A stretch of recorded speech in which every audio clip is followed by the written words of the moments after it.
Welcome to the Love City Arts Podcast. I'm Andre in the Flow. I wanted to create a space where artists could come together and encourage all of humanity through the arts. So welcome to that space. For more information, to follow my journey and the journey of all of our artists, visit andreintheflow.com and lovecityarts.org. Please enjoy today's episode, and thanks for listening.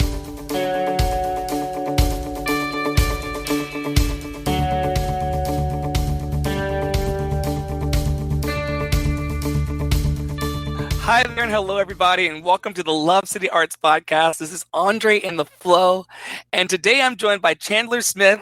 He is an actor and content creator that's based in New York City and a bunch of other places. I've had the privilege of sharing a stage together with this cool cat about 2 years ago in Virginia, and I'm so happy that you decided today, Chandler, to join me on the air here. Thanks for being here. Andre, I feel like I'm having deja vu. Okay, so we have to let our listeners know that I completely started into this conversation with Chandler, was like vibing, having a good time. He's dispensing where babies come from, the knowledge of the universe, like where Amelia Earhart's like plane went off, and then I realized that we weren't even recording the episode. So Oh no, they're never gonna know who shot JFK now. That's so sad. I know. Well, stay tuned, because if Chandler ever comes back, if the government doesn't take him out, that will be revealed on episode 2325. Exactly. I'm Andre glad in you're the here, Flow, man. tell me how. First and foremost, I am so glad to be here, chatting with you. It's been a trip catching up. I'm glad we're doing it all over again. I was saying before, one of my most fond memories of you is just getting thrown into our show at Busch Gardens on like a 5-minute notice, and you were dressed up as a wolf. I'll never forget it. Ooh, yeah, singing "Hungry Like a Wolf." What a time! What a time! And so, we were saying also that like then for the later Christmas season, I was like this well-meaning, respectable dweller of Christmasville on the stage over in Germany in the Fest House, and then you were over playing Scrooge. What was the name of that theater again? Humbug. That theater is called the Globe Theater, and it's modeled actually after Shakespeare's Globe. For those of you who have never been to Busch Gardens, it's this particular Busch Gardens in Virginia is modeled after European countries. So each kind of section of the park is a European country, and so I believe you were in Germany for Christmas time, and our theater was in England. So it was a replica of Shakespeare's Globe, a gorgeous theater, by the way. State of the arts. Yeah. That show's really something. Shameless plug for Busch Gardens, but they really, Busch Gardens really pulls out all the stops for the entertainment, the roller coasters and stuff too. But their shows are really top notch, and we were both really fortunate to be a part of that season, and that was such a good time, man. I hate that I haven't seen you since then. That seems like such a long time ago. I kind of get the years. I've done that. I get those years muddied up a little bit because I've done that contract a few different times, but I specifically remember that year was very special. It was a lot of fun. Yeah, we had a blast. And so tell our listeners what you're doing on the planet now that you're not in Dickens' world. Well, my first order of business on the planet is just living, baby. LIVIN. Okay, come on through. That's the only thing I really know how to do. At the end of the day, but as we were saying before, I've been doing the actor thing in New York City specifically for almost 10 years now, 8 years. I moved there about 8 years ago to New York, and it's I know I'm creeping into the 10-year club, which is they say it takes 10 years to fully become a New Yorker, and I think that's total bullshit. I still don't feel like I'm a New Yorker, but right. I'm starting to hit that. That double-digit land, and God, that's scary as hell. But also, I feel pretty freaking resilient because I'm like, all right, I made it this long. Right. New York's a tough place, as you know. I mean, my gosh, it's what we do specifically as artists. or even just to be a human in New York City is really difficult, and can really weigh on you. And what did you find was like one of your greatest challenges of acclimating to this city that never sleeps? Oh gosh, oh wow, God, I think that in different seasons of my 20s, because I moved there before I was 20. I was like, I guess I was 18 or 19. You were 18 when you moved to New York City? Well, unofficially moved, but yeah, I was about 18 or 19. Yeah, so I was really, I was still for all practical purposes a child.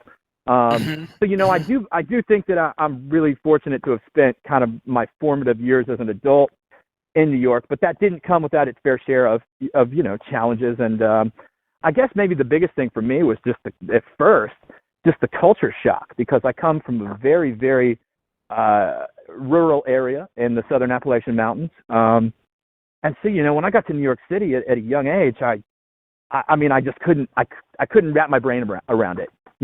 Andre, where are you from? I'm from Virginia. I'm sorry to just turn the tables on you. No, I'm a Richmond, Virginia. Okay. So you come from that. I'm not sure if it's below the Mason-Dixon line, but I think it is. It is. Totally grits eating, cornbread loving, smile at you, give you a good old hug, Southern folk. Mm-hmm. Right. Who would give you the shirt off your back? And I think that was kind of the world that I grew up in. And then all of a sudden here I am, this young, ambitious kid, just balls deep in Lady Liberty. Oh my God, this is wow, that was crass. I apologize, listeners. No, but really and truly, just like in it, in the big trapple, New York shitty baby, just like there. And I think that my biggest challenge was ultimately just learning to not be a spaz and to be a functional human, in the midst of all this chaos. And beautiful chaos, but just there's a lot of stuff to get into in New York City, especially when you're 18 years old. I had my time. I had my time with the drugs and the alcohol, and that was fun. I did that for a little while, and that was I knew that was going to happen. And I kind of got out of that, and then really just kind of started focusing on being an actor. Which is its own. To do that correctly in New York is really, it's its own thing, and it requires all of you and then some. When did you fall in love with acting? Like, when in your life did you know, this is something that I really, really want to spend my time pursuing? Well, you want to know something that's really ironic about that? It's funny because we've been talking about the whole Scrooge thing. The moment that I discovered that I was a vessel for storytelling, and that's what I wanted to devote my life to, was when I was, I guess, 5 or 6 years old. My grandmother took me to see a live production of A Christmas Carol, the same story that we were telling when we were working together. My grandmother took me to see a production of that, and it was the first time that I had ever seen, I had seen movies, but I had never seen a group of actors just assemble and come together and tell a story. And I was engaged the entire time. And I think it was at that moment where I was like, this is what I got to be doing. This is their job. This is their job. Mm-hmm. So I honestly, that's why that story is so special to me and always will be, because it's, kind of this ultimate redemptive journey, but also, it has a special place in my heart because it's kind of, that story specifically has kind of shaped the trajectory of, my young adult life. And so it's funny that you should ask me that, because that was that moment for me. What about you? What was that moment for you? Oh, you're gonna flip this entire episode. Right. Well, if this is an open conversation, you know what I mean. I have to engage both sides. I see what you did there. I see what you did there. Also, this is a podcast, but also catching up with you, because we have not caught up in a hot minute. They get to kind of watch us rebond. I was raised in the Black folk church tradition, where we were in church from the moment that I even before I could speak, I was always in Second Baptist Church on East Pilkington Street in Richmond, Virginia. I still remember it, and the red brick outside. And I was given a solo in the junior choir called "Jesus Will Make It All Right." It will be all right. Jesus will make it all right. And people found out that I could sing, and I got that solo. And I remember having the understanding, even at that age, that somehow my gift of singing or my gift of being in front of them could, bring them joy. Like people would be, it's Black folk church tradition. Like, yeah, you better sing, baby. Go on. Amen. Amen. It was, I could tell that I was, you better sing, baby. I could tell that I was moving these congregation members with my music and with something that I loved, and something about bringing joy to people in that way. Or, I don't tell this story anymore. I don't believe in the Jesus that, traditional religious people believe in, but somehow at that time in my life, like, sharing the love of Jesus or the story of the biblical Jesus with people really, really brought me great joy. I could tell that they were being moved by it. And so by the time I got into elementary school and middle school, and then started learning the actual technical elements of music that goes along with, the squawking notes that I was doing in church and moving people. When I merged those two things together, I realized, like this can be duplicated like over and over again. Like there's a way in which you can, in the ways that we do nightly and in our projects, you can replicate this joy. You can actually turn someone's day around. Someone can come into your theater in Busch Gardens and feel heavy or feel sad or feel down or have just had an argument in the parking lot, and they can hear a line or a note or see a wink or smile from you, Chandler, and from me, and completely have their existence lifted.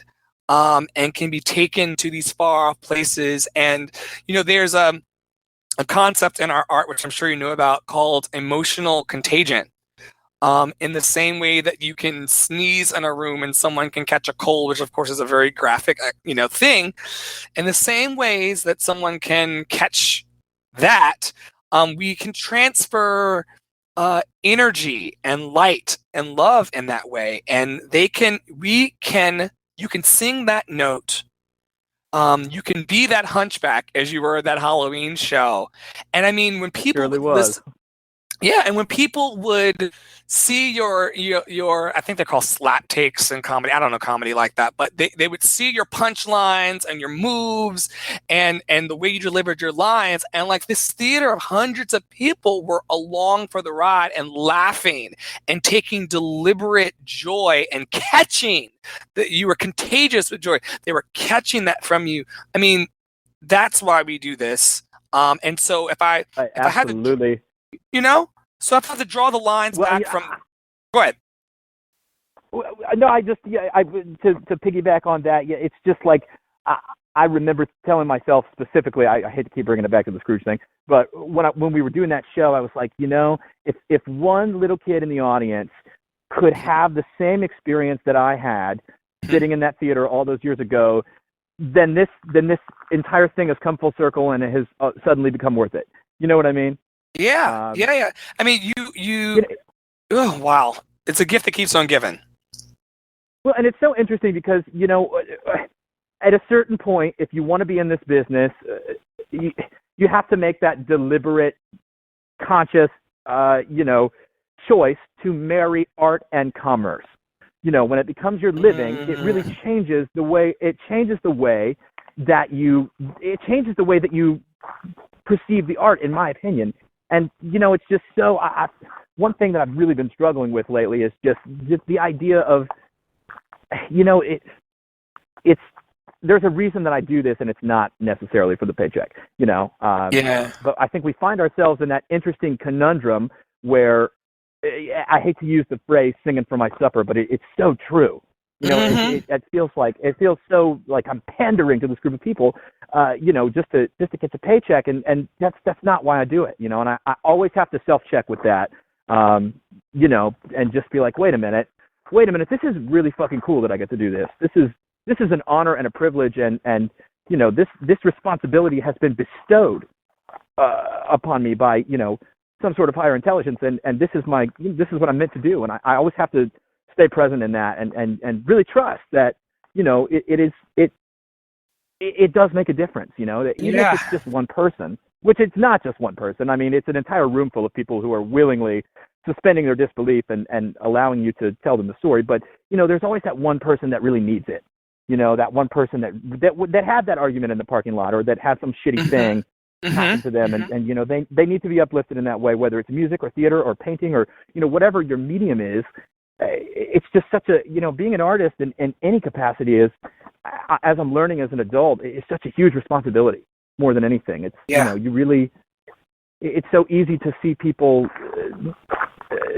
shift their, you know, their beliefs about why it's important just because it's their job. And, you know, we're both people who have made our livings, our livelihood is in the arts. And, you know, it's so funny to tell people that too. Wild.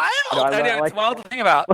And making the living in the art, and then I want to back up a little bit because you mentioned something that I think our listeners would really, really engage with. I'm talking about like the moment that you kind of trust that you're supposed to be an artist, and in your instance, you're trusting now to a degree to where it's taking you into the bushes. Right. Well, so, you know, it's funny.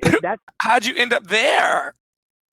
Well, you know, so it's funny. I'm as much as this is going to sound so counterintuitive. However, as much as I love being a storyteller and working on projects, you know, Andre, I got really fucking sick of working on other people's projects. And really trying to, we were having this conversation earlier. I can't remember if we were recording or not, but we were having this conversation about, you know, we show up to the audition studio, you know, 520 8th Avenue, where dreams go to die. And my Lord, he's referencing Ripley Greer. Everyone, it's for those who don't know, it's an audition studio in New York City where a lot of and an incredible facility. We're not hating on them. They're a wonderful. The Ripley Greers are wonderful folks. Yes, they are. They are. Okay, go on. Yeah. Well, just that environment for someone who doesn't know what it's like to you know, be an actor that's auditioning for pretty much anything, because that's where most of the stuff happens in terms of, you know, rehearsal studios and audition spaces and whatnot. And you show up to this building, 520 8th Avenue. It's got this big 520 written above the door, and it is. You walk into the room, or you know, you get on the elevator, and there are 100,000 other actors there, all trying to get the same job, and it is unlike any. That room is unlike, or that space in general is unlike any place I have ever been before in my entire life. It can be it's cold. I mean, it's just, everybody knows everybody, and so you have to watch all these reunions happen, you know, while you're trying to get into a positive headspace to go into the audition room, where ultimately the people behind the table already know what they're looking for, essentially who they're looking for in a lot of cases. And, you know, I just kind of got really sick of, I recently, you know, last year I had a lot of work, and it was a really good year. And, you know, I finished off all my gigs and got back to the city, and I was in the callbacks for a Broadway show. I won't say which one. Awesome. I didn't book it. And I was there, and I just kind of had this moment where I was like, God, I need a break from this. You know, I've been doing this for almost 10 years. I had a great year last year.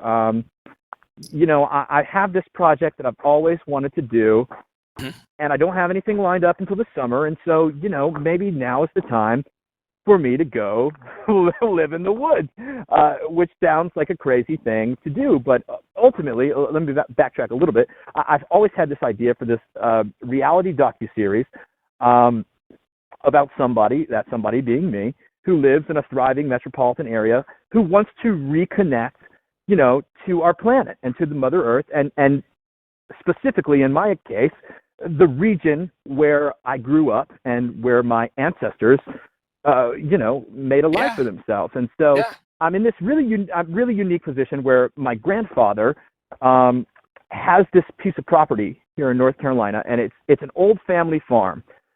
He doesn't live there or anything. He lives like 50 or 60 miles away, actually. But it's this old family farm, and it's like 300 acres in the mountains of the Southern Appalachian Mountains of North Carolina.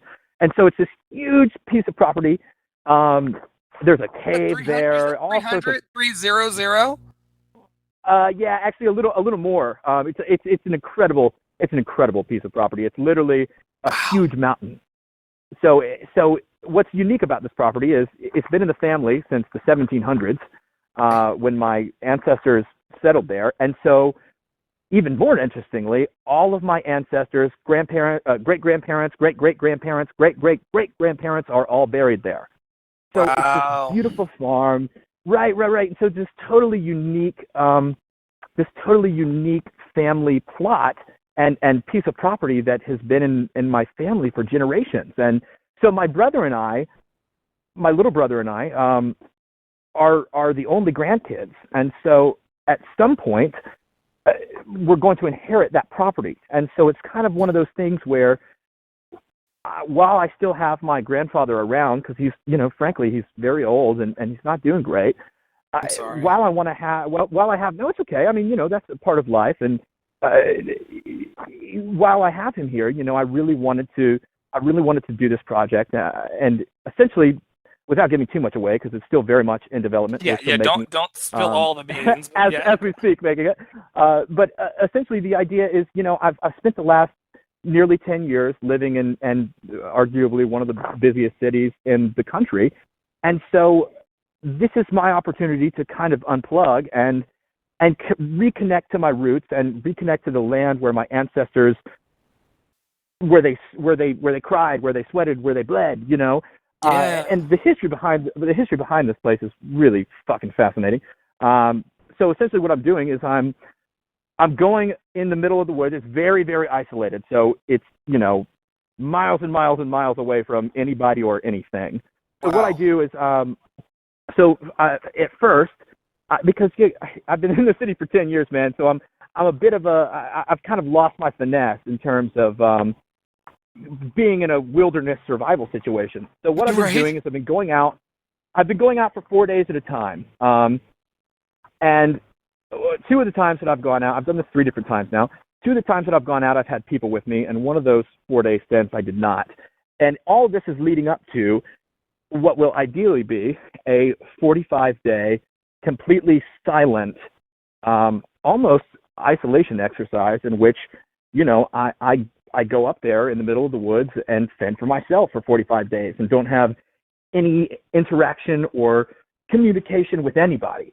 And it's all happening on the same piece of land that my ancestors, fought so hard to, and I don't mean fought in like a war sense, but just fought so hard, the terrain is unforgiving, and to maintain and to, frankly, just to keep in the family, because we're talking about extreme Appalachian poverty. So, there are people in this county who have dirt floors. You know what I mean? Oh, wow. And so just as I experienced the culture shock of moving from a rural area to New York City, I'm almost having that same experience over again from, coming from having spent, nearly the last decade in the city to this little place where, many of the people are just totally ass backwards. And it's just so foreign to me altogether. But this is, kind of in an attempt. I can't lie. I do love it. I love it. I didn't grow up going there much as a kid. So I'm kind of, discovering it for myself now as an adult, knowing that someday I'm going to have to be able to, maintain it and be responsible for this ginormous forest, this huge mountain. So, this is my attempt to do that while I still have my grandfather around to kind of tell me about it. And, his story is just so fascinating. He grew up there on this piece of property. He didn't have power in his home until, he was like 15. So he grew up in this extreme poverty-stricken situation. Hardcore mountain poverty. His father died when he was very, very young, and so I mean, how fortunate am I to still have him around so that I can talk to him about what life was like there, and really go experience it for myself in a time where, it's just so easy to lose sight of that. We live in this social media iPhone age where, everything is just so disingenuous and so, put on for, doing it for the gram, or, Right, just even the idea of filters, like, I'm going to filter the image so that they're not really seeing what's actually happening. It's true. We live in this world now, and where that really kind of, I mean, it's a part of how we exist, and this is kind of my opportunity to unplug from that and to kind of disengage from all of the regular obligations of humans, and to really start vibrating on a higher frequency, I think, and to just reconnect to the earth, because that's another thing that I was really passionate about as a kid, and then moving away to New York, you forget what a beautiful planet we live on, because it's just, I mean, for those who are listening who don't live in New York, I mean, it can be really shitty. Yeah, I mean, I can hear the change even in your voice though with this experience. I know we haven't talked in like 2 years, but like I can tell that this experience and this grounding and this reconnection with your ancestors, both physical and beyond, is really going, pardon the pun, roots deep with you. Right. I can tell it's something that I really, as you know from being in the South, I mean, family is important, and because I've moved so far away from home, I've really kind of lost connection with my family members in that way, because I haven't really, I mean, I've missed all the Christmases and Thanksgivings, because you and I spent a Christmas and Thanksgiving together, as a matter of fact. I was cousin Dre for Christmas. Say what now? I was cousin Dre for Christmas, Right. Yeah. I mean, so I've spent all the major holidays away, and so this is really in my opinion, a beautiful opportunity for me to reconnect. And some crazy shit's happened to me throughout this process. I have not done my 45-day stint yet, but that is coming up, and for that one I'll be unplugging entirely. We've strategically mounted cameras across the property, so they'll be tracking me, day and night, but I'm not going to have any contact with any humans for 45 days. And, I'm fucking freaking out about it, but also, I'm looking forward to that experience. I mean, I look forward to seeing, I look forward to seeing the finished product of this for sure.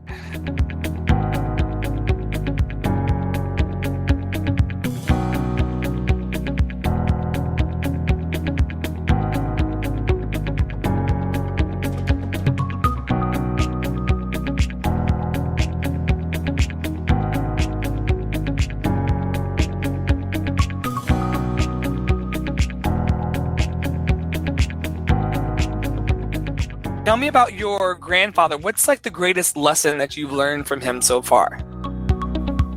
Wow. My God. Wow. God. I knew that you would ask me something about him, and strangely enough, I'm not even really prepared to answer that question. It's fine. So how does he make you feel? Well, it's interesting. As a young man, as a young child, I never really understood him.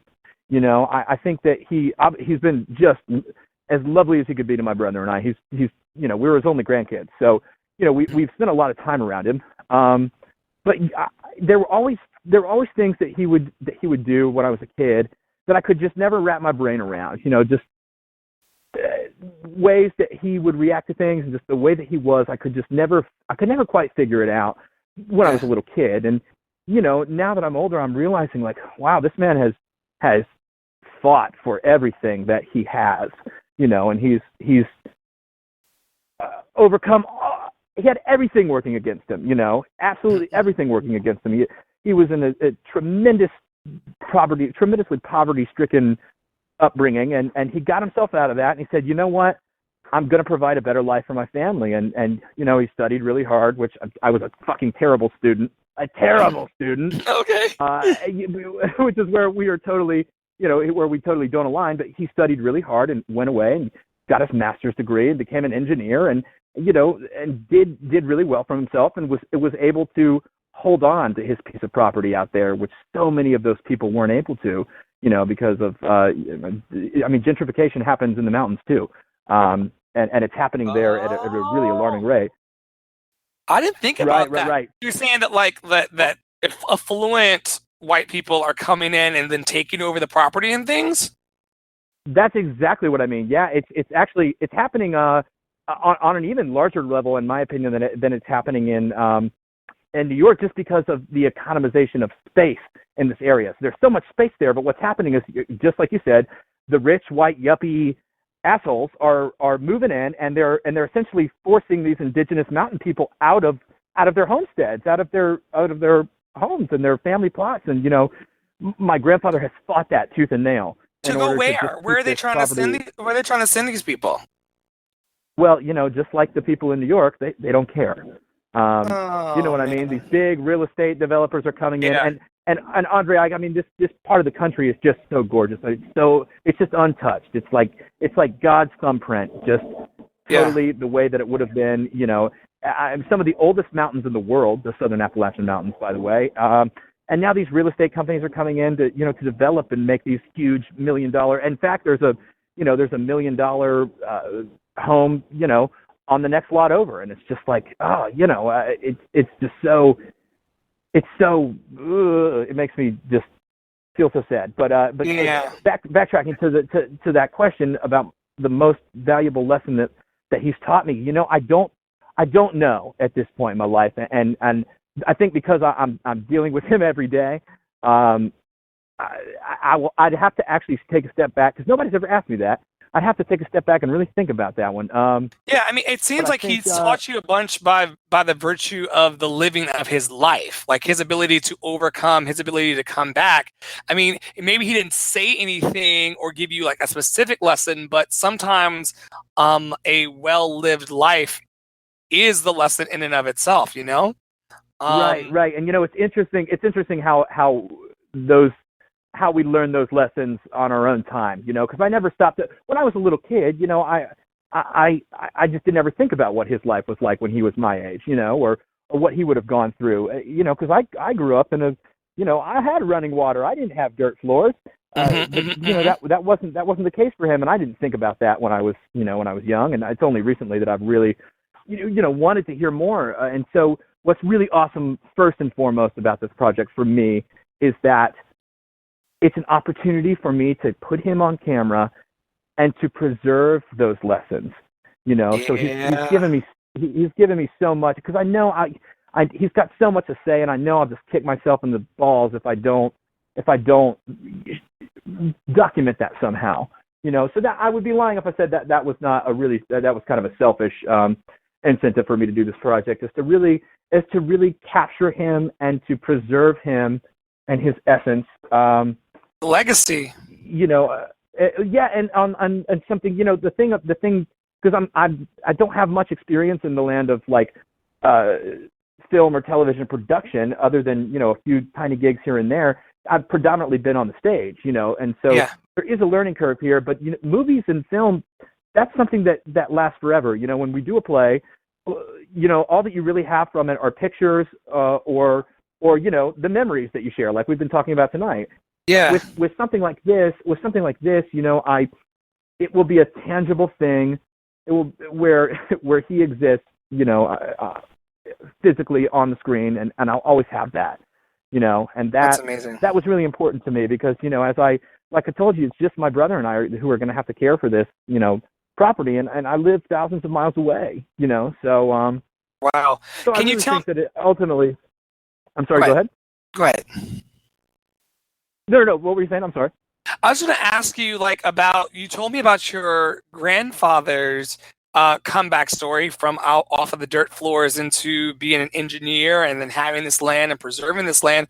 Do you have a comeback story where you thought, like, I'm not going to, beyond surviving New York City, is there a moment in your life where you're like, I could very well not survive this, and then somehow you came out on the other side? Well, I didn't think we were going here, but yes, absolutely. You know, to backtrack to a question that you asked earlier, one of the biggest, and I didn't think to go there when you asked me this, but when I first got out to the city, I did kind of have a little struggle, and not a little one, a significant struggle with drugs and alcohol. And honestly, man, you know, that's one that really got me and really kicked the shit out of me there for a little while. And you know, that's one of those things where and you know, listen, everyone's definition of harmful drugs is different. My particular drug of choice that was really getting me was cocaine, and I did enough of it to sink the Queen fucking Mary. Lord, and Real you know, talk. it was not a good situation, and you know, it once again, culture shock as a little kid from North Carolina. You know, that's not something that I ever dealt with. What were you looking for? So, you know, when you were doing, was it just a good time? I mean, I've also publicly will state that I've done cocaine as well, and I mean, what were you looking for? Like, I was looking for like the all night like rage, like let's go have fun, let's party, you know. What were you looking for? You know, it started out that way. It started out as, you know, I just tried it a couple times in social situations, and that was fine. Honestly, you know what?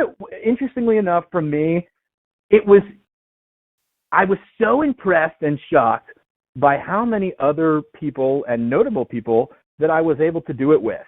You know what I mean? Because, you know, the thing about drugs is most people love to do them.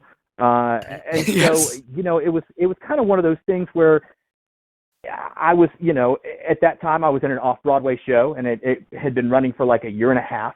So Wow. I was around people that I really respected and thought were cool and looked up to, and you know, when I would discover that they like to do drugs, and all of a sudden I had a bunch of drugs, it was like, oh, this works out really nicely. And you know, oh my God, these people that I'm blowing lines with at 3:00 in the morning are my friends. This is awesome. Yeah.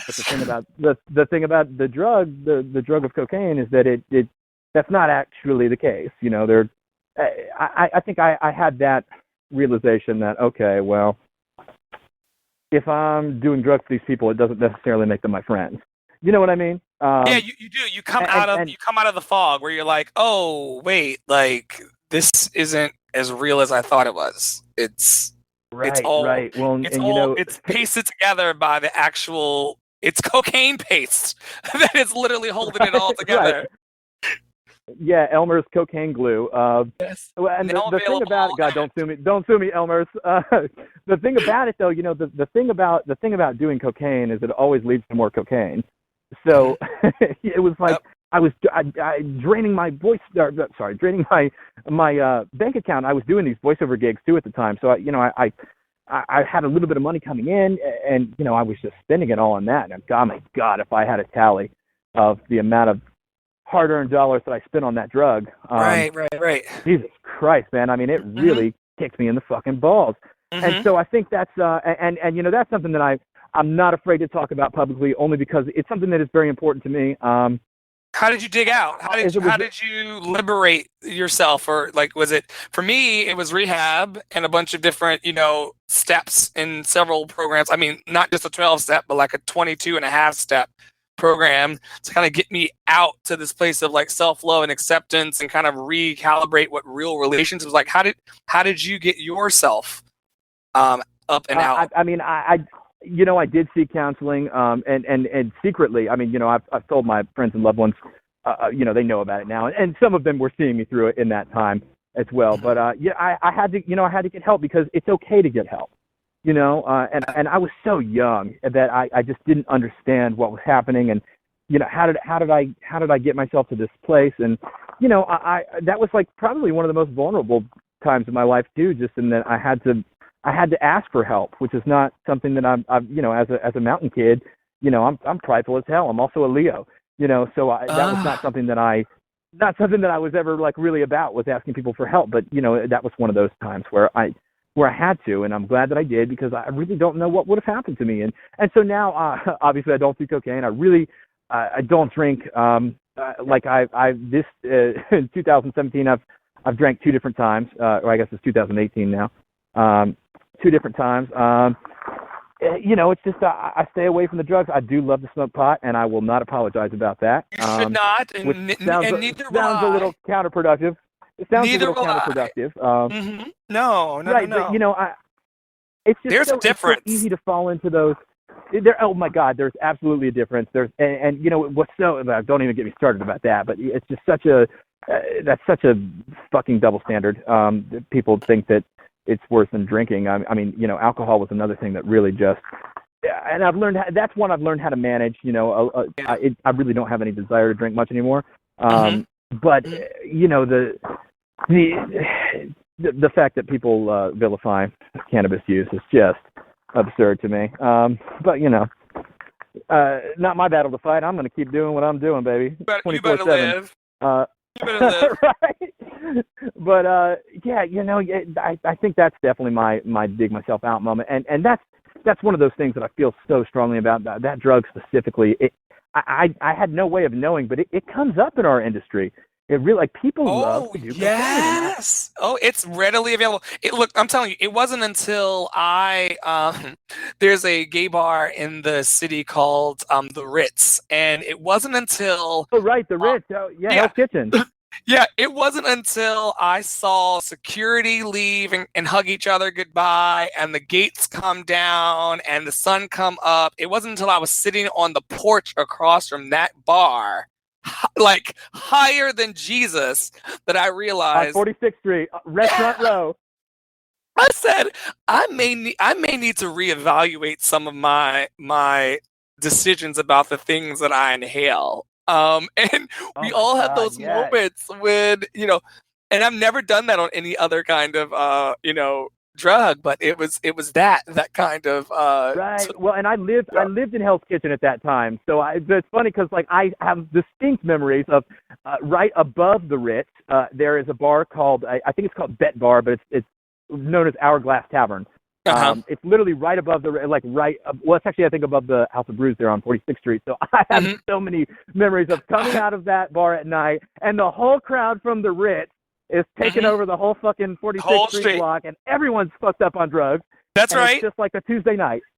I thought you were going to say, I have a vivid memory of walking down that block and seeing your broken ass on the. Oh, who knows? I probably did. You probably did. That's one of those things that I'm like, I've been away from New York now for about 3 weeks, and it's one, and I come and go for work a lot, but it's just one of those things where I'm like, when I'm in New York, I'm so broken, and I walk past so many broken people. It's very possible that it could have happened. I love it. That neighborhood is almost just like synonymous with cocaine use. It's crazy. And don't get me wrong, I love the culture of it. I think, I'm not saying I didn't have a really fun time. And that was another really tough thing for me, is to distinguish, like, okay, this was fun as hell, and I got to do coke with some crazy celebrities, and that was awesome. But is that it just doesn't serve me. It's not going to get me to where I want to be. And I don't mean in a career sense, just in a in a life sense, everyday Chandler Smith existence. Yeah, that's something that was really crippling to me, and so it's important it's important for our listeners to recognize that, there will be times in your life where you'll go through change. And it's important to know, like, I can let this go. I can choose a new path today, if I'd like to. Right. And it's never too late to do that. And God, I wish I could get in a time machine and go back and tell not only myself that, but, listen, I don't begrudge any of those experiences. Those experiences have shaped me into who I am, so I'm grateful for them, good, bad, and ugly. However, I do wish that I could go to some of the other individuals that I was interacting with that time, many of whom are still, very close to me, and just say, hey, it's okay to reevaluate and to say, oh, this isn't the thing for me, because unfortunately, some of my friends who I kind of entered that season of my life with, I haven't really left that season of their life, if you know what I'm saying. Yeah. And it's like, it's one of those things where it's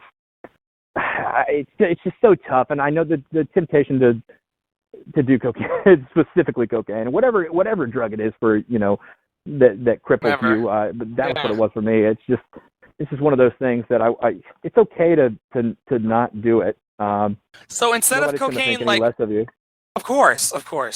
Instead of cocaine, what's bringing you joy these days? In lieu. Oh my gosh. Well, just life itself. Because I think I'm high on life, man, which is totally a bullshit statement. But the idea that listen, when I was going through my own treatment, some of the people that I was dealing with didn't get to make it out. Right. And their lives were ended as a result of it, and it really was a profound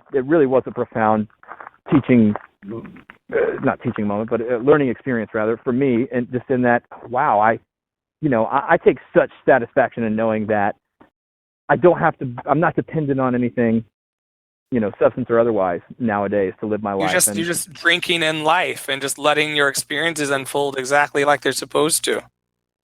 Well, and whatever fulfills me in any given moment, will do the job just fine. Whatever my hobby may be at that time, I like to dabble in, different things. So, that's a tough question. I know one thing that actually did happen for me is when I got sober, because I went cold turkey sober there for a long, long time, and I got really healthy. I lost a bunch of weight. So I mean, it's just a tremendous transitional period, and it was scary and sad and shitty and very, very tough to deal with. But it's like one of those things where I haven't been met, and I know it will happen, but I haven't been met with a challenge quite as difficult as that since then.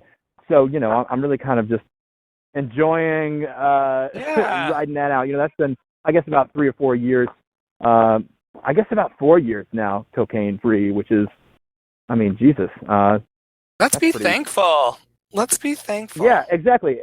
And honestly, I have to. That's one of those self-check things every day where I have to be like, okay, this is not that I ever have the inclination to do it, but if I'm going to be in a compromising situation because it's come up since then. I've been places where it's happening. And for the longest time, I had to excuse myself. I just had to leave, and now it's one of those things where I can kind of turn my head and be like, all right, well, don't come over here and offer me any of that, please. Been there, done that. Mm-hmm. Right. And I don't listen. You live your life. If that's what you want to do, I think you should do it. But also, for me specifically, it just wasn't. It wasn't the right choice. You're what good. else fulfills me these days? I don't know. Well, I just my life in general is fulfilling enough, and I'm grateful for it, because the older I get, the more I realize that wow, time is a motherfucker. She moves real quick. She does. She really does. And I mean, I want to thank you. Speaking of time, I want to thank you for your time on the podcast and speaking with me today. And absolutely, I've enjoyed every moment of it. This particular version and 1.0, which we didn't get to record. Listen, a magical 16 minutes and 2 seconds. Trust me, I timed it. And my God. Yeah, I always end this podcast with a couple fill in the blanks. First of all, tell people where to find you online if they want to check out your work and your project that's happening in the Southern Appalachian Mountains of North Carolina. How can they follow what you're about? Well, the best way to follow what I'm about at the moment is my Instagram page, Chandler Smith NYC. I was happy to get that one. I didn't have to add any numbers or any fucking asterisks or anything crazy like that. So Chandler Smith NYC on the Instagram. That's really I don't Twitter. I have a Twitter, but I don't. I guess the verb would be to tweet. I don't tweet actively. Okay. Cool. So Chandler Smith NYC is your Insta. That's enough. Yeah. That's me. That's enough. That's where I kind of limit it to that. That enough is hard for me to keep up with. So trust me. The more things you have, the more you have to maintain, and that can be a lot. Yeah. So fill in these blanks for me. Right. Love is blank. Love is not fleeting. That's how I would fill in the blank. Love is not fleeting. Because they say love is fleeting, but it's not. It's not. There's plenty to go around, huh? Right. Absolutely. Joy is blank. My family. Is that so lame? Am I so fucking lame for saying that? It's true. My family is No. true. Like, are y'all like laughing and like hamming it up? Yeah, laughing, hamming it up, talking a lot of shit to each other. It's just I feel so joyful to be around my family right now because I've spent so much time away from them. So I can tell in your Instagram post and your Facebook post that you're having a good time around the long tables and like really just kind of soaking right. Well, in. I gave up my sobriety drinking rule. Like normally I'm steadfast. I don't drink, but the 2 times since I've been home, I've been with my family, and I'm like, okay, they're not going to offer me drugs. Like, this is fine. You're I can safe. have a beer or 2 with my family. I'm safe. Yeah, absolutely. And you're finding joy in it. Yeah. And then the last one is freedom is. Oh, wow. Freedom is. Ooh. I'm trying to come up with something insightful. However, I'm afraid it's going to be. Come up with the truth. Freedom is. Wow, I don't know. Freedom is wherever or whoever you want it to be honest. I mean, I don't even know how to answer that. Freedom is, that's one of those primer questions that I really should have thought about so I didn't sound like an asshole. No. Like, freedom is the right to sound like an asshole on the podcast with Andre. That's right. That's right. And I've had a great time being free with you, my friend. Thank you so much for being here. Absolutely, much love to you. And I gotta tell you, you didn't sound like an asshole at all. You really said some really, really awesome things that are going to land on our listeners. So I'm really grateful. Really, really grateful. Of course. Thank you so much, my friend. It's been a real honor.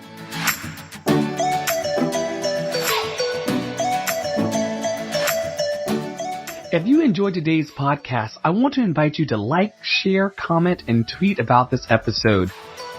Your comments help me to make this podcast the best that it can be and continue to share the love.